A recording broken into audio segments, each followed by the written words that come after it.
Mark Conway was a divorced single dad. Lisa was coming out of her own divorce. Some mutual friends introduced the two to each other one Sunday morning in church.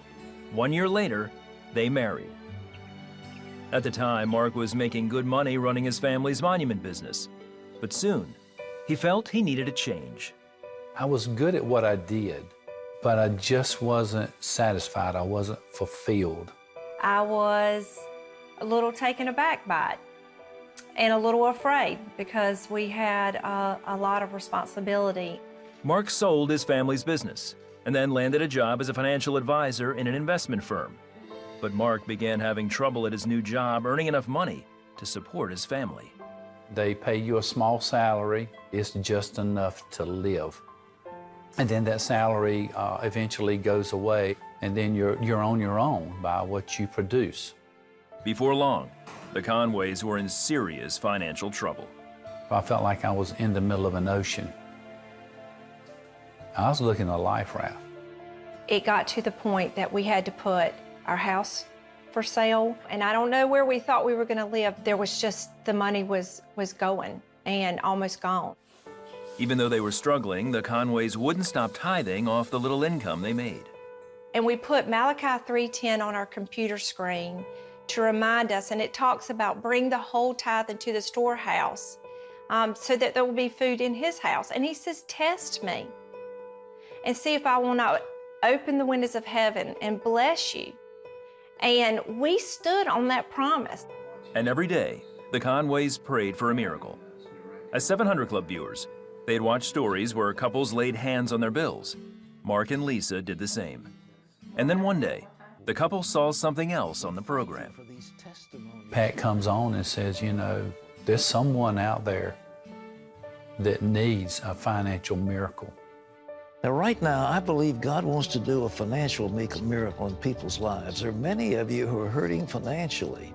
You're really struggling. The moment he said it, I knew that was for me.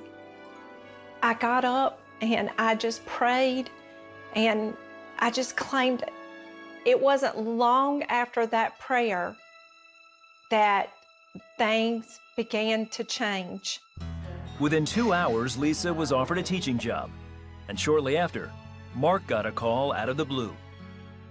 And they said, well, we would like to talk to you about coming and working for us. It immediately changed everything. And within a year, he received a nice bonus, which is kind of unheard of.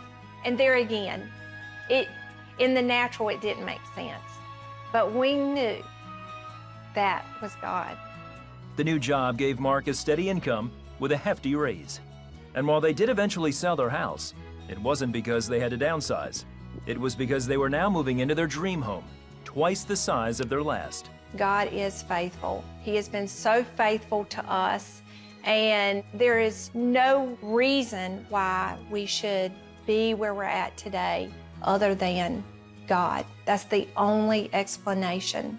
He did this. That's not because I'm smart. That's not because I'm the best financial advisor in the world. That's because of God's goodness.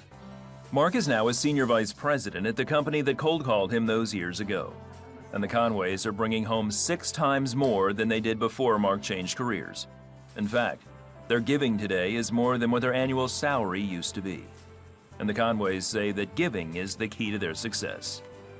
I don't think we would have seen the breakthroughs had we not trusted God with our finances during our greatest hour of need. Even when times are lean and you don't feel like giving, give anyway. Because God will come through. He will do his part. He always does.